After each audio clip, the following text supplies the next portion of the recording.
الحمد للہ وحدہ والصلاة والسلام علی من لا نبی بعدہ اما بعد فاعوذ باللہ من الشیطان الرجیم بسم اللہ الرحمن الرحیم وما ارسلنا من رسول الا لیطاع باذن اللہ وقال فی موضع آخر انما يريد الله ليذهب عنكم الرجس اهل البيت ويطهركم تطهيرا عن ابي هريره رضي الله تعالى عنه قال قال رسول الله صلى الله عليه وسلم اللهم هؤلاء اهل بيتي فتطهرهم تطهيرا اللهم صل على محمد وعلى آل محمد كما صليت على إبراهيم وعلى آل إبراهيم إنك حميد مجيد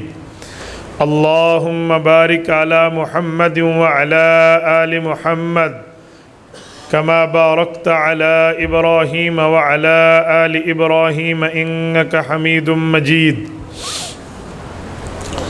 جا زندگی مدینہ سے جھونکے ہوا کے لا شاید کہ حضور خفا ہیں منا کے لا کچھ ہم بھی اپنا چہرہ باطن سنوار لیں ابو بکر سے وہ آئین عشق و وفا کے لا دنیا مسلمہ پر بہت ہی تنگ ہو گئی فاروق اعظم کے دور کے وہ نقشے اٹھا کے لا جن سے گناہ نے ہمیں محروم کر دیا عثمان کی ذات کے وہ زاویے شرم و حیا کے لا مغرب کی گلیوں میں مارا مارا نہ پھر اے گدائے علم جا اور دروازہ علم سے خیرات جا کے لا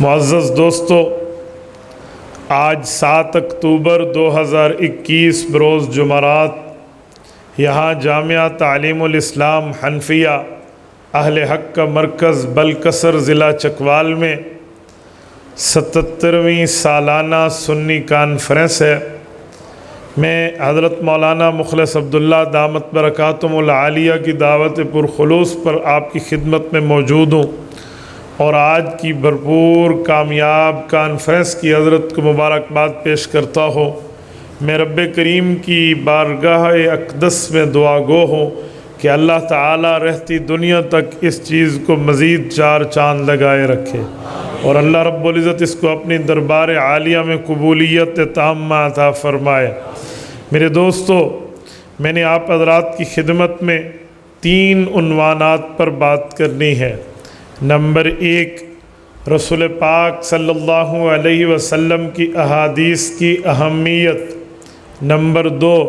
رسول پاک صلی اللہ علیہ وآلہ وسلم کی ازواج مطہرات نمبر 3 رسول پاک صلی اللہ علیہ وسلم کی بنات طیبات یعنی اسلامی ماؤں اور بہنوں کا ذکر بھی کرنا ہے اور اس کے ساتھ پیغمبر کریم کے فرمان کی اہمیت اور ان کے منکرین کے حکم کو بھی آپ کے سامنے واضح کرنا ہے میرے دوستو یہ بات یاد رکھو جب اللہ پاک نے اس کائنات کو بنایا ہے تو اللہ رب العزت نے اس کائنات کے نظام کو وضع فرمایا ہے اللہ رب العزت نے اپنی بات اپنی مخلوق تک پہنچانے کے لیے انبیاء کرام کا سلسلہ بھیجا ہے یہ انبیاء کرام کا سلسلہ اللہ کے حکم سے جاری ہے جو میں نے خطبے میں آیت پڑھی ہے سورت نمبر 4 سورت نساء آیت نمبر 64 رب کائنات فرماتے ہیں وَمَا أَرْسَلْنَا مِن رَّسُولٍ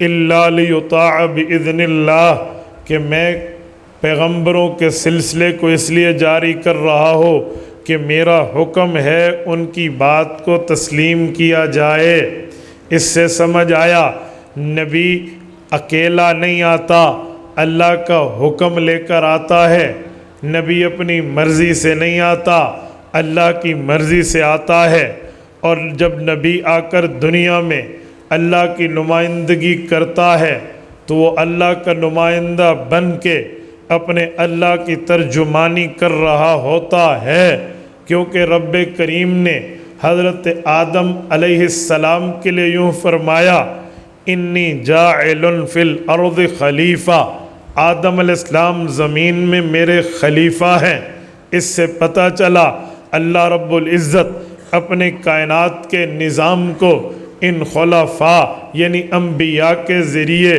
نافذ فرمائیں گے۔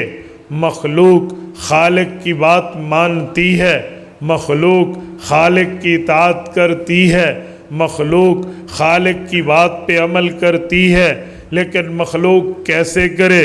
ہم اللہ کو سن بھی نہیں سکتے، ہمارے کانوں میں وہ تاب نہیں ہے کہ ہم اللہ کو سنیں، ہم اللہ کو ڈائریکٹ دنیا میں دیکھ بھی نہیں سکتے، ہماری آنکھ میں وہ طاقت نہیں ہے ہم اللہ کو دیکھیں، کیونکہ قرآن کریم کا اعلان ہے لا تدرکہ الابصار وہو یدرک الابصار وہو اللطیف الخبیر۔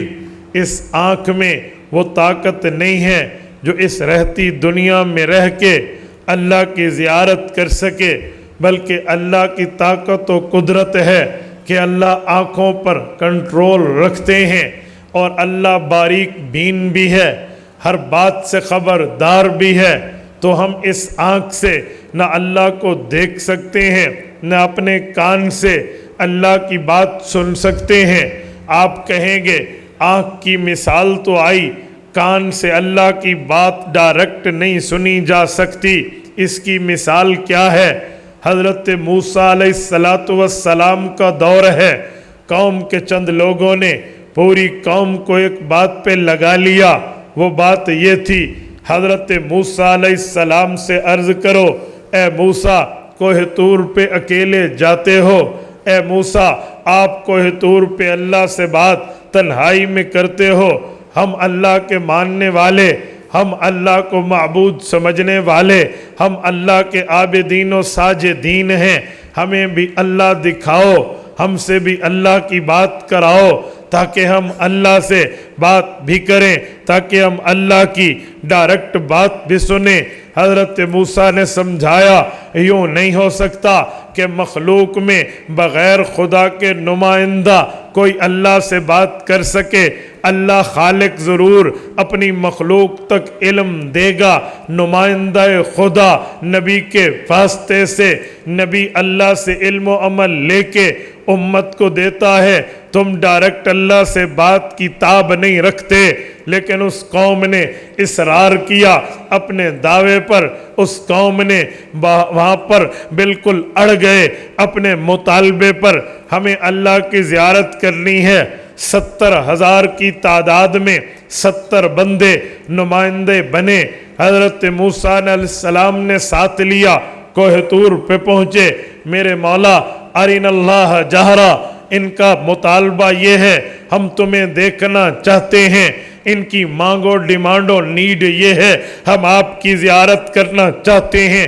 رب نے فرمایا لن ترانی، ہرگز نہیں دیکھ سکتے۔ کہا میرے مولا ان کی مانگ یہ ہے، کہا اچھا موسیٰ اگر یہ مانگتے ہیں تو انہیں ان کی مانگ ملے گی، انہیں کہو اس پہاڑ کو دیکھیں، ان استقر مکانہ، رب اس پہ تجلی ڈالے گا، اگر پہاڑ اپنی جگہ پر برقرار رہا تو تم اللہ کو دیکھنے کی طاقت رکھتے ہو، اور اگر پہاڑ اپنی جگہ پہ برقرار نہ رہا تو تم میں طاقت نہیں ہوگی۔ اللہ نے تجلی ڈالی، قوم موسیٰ جل کے مر گئی، وَخَرَّ مُوسَىٰ صَعِقًا، قرآن کریم کہتا ہے حضرت موسیٰ نیچے بے ہوش ہو کر گر پڑے۔ حضرت موسیٰ علیہ السلام کو جب ہوش آیا، حضرت موسیٰ نے قوم کا حشر دیکھا، پہاڑ تو پہاڑ یہ سارے بھی ریزہ ریزہ ہو چکے تھے۔ اللہ سے دست دعا دراز کی، کہا میرے مولا بے شک یہ اپنے سوال کی پاداش میں اپنی سزا پا چکے، لیکن میں تم سے دعا کرتا ہوں اے اللہ انہیں دوبارہ اٹھا دے، انہیں دوبارہ زندگی دے دے، انہیں دوبارہ جلا دے، ان میں سانسیں لوٹا دے۔ اے موسیٰ آپ یہ سوال کیوں کر رہے؟